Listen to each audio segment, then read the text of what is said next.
What's up, folks? It's your buddy Fatalroadie. Today we're doing the Smackdown review. We started off with the New Day coming out. They talk about being 8-time tag team champions. They're soon interrupted by the Lucha House Party, who congratulate them and tell them that they want a title shot. And then Miz and Morrison come out, and guess what they want? And of course, it wouldn't be a WWE opening without the Forgotten Sons coming out. And guess what? They're wanting a shot too. And to make a long story short, too late! There's a big brawl that starts out. Miz and Morrison bail, and the Forgotten Sons lay out everybody else. We then go to our first match, Drew Gulak versus King Corbin in a Money in the Bank qualifying match. Daniel Bryan is at ringside. This is a surprisingly decent match. Both Corbin and Gulak showed a lot of offense. Cesaro and Nakamura attack Daniel Bryan from behind. This, of course, distracts Drew Gulak, allowing Baron Corbin to get in control. Hits Gulak with the end of days, gets the pin, and advances to the Money in the Bank match. After the match, Cesaro and Nakamura grab Gulak, and Corbin hits Gulak with the scepter. Alright, next week we're going to have Daniel Bryan versus King Corbin. Can't wait. We then have Sheamus versus a Jobber, squash match, Sheamus won.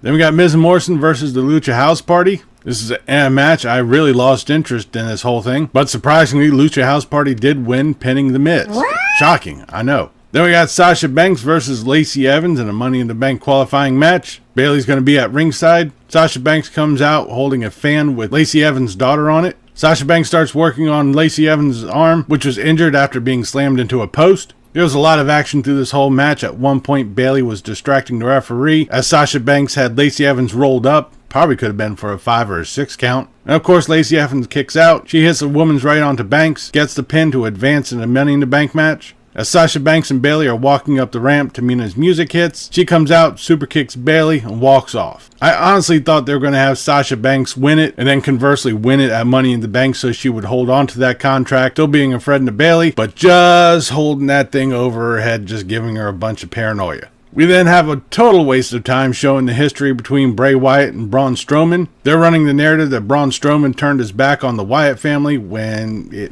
actually was they were separated in the draft. So what the fuck, WWE? We then have Alexa Bliss and Nikki Cross versus Carmella and Dana Brooke for the women's tag team titles. This is actually a decent match. Bliss and Cross won it with a modified 3D on Carmella. Like I said, it was decent. I mean, it wasn't totally spectacular, but it was good. Makes you wonder what we're doing with half of these women tag teams that were around but aren't, like the Iconics. I can't believe I'm saying that. But it would be interesting to see some of the other women's tag teams coming back into it. Throughout the night, WWE showed clips of Triple H throughout his 25 years. This culminates in our final segment of the night where Triple H comes out. Before he was able to spray water in the air, his bottle was taken by a roadie. Before Triple H starts, Shawn Michaels comes out. He hypes up Triple H and reminds him about social distancing. They show a whole bunch of DX outtakes, all the times that Triple H lost at WrestleMania. Michaels starts talking about Stephanie, and of course Triple H's phone rings. It's Stephanie who's sitting there complaining about it, saying that she could see Michaels mocking her in the background. Triple H then gets a phone call by Ric Flair, followed by Road Dogg.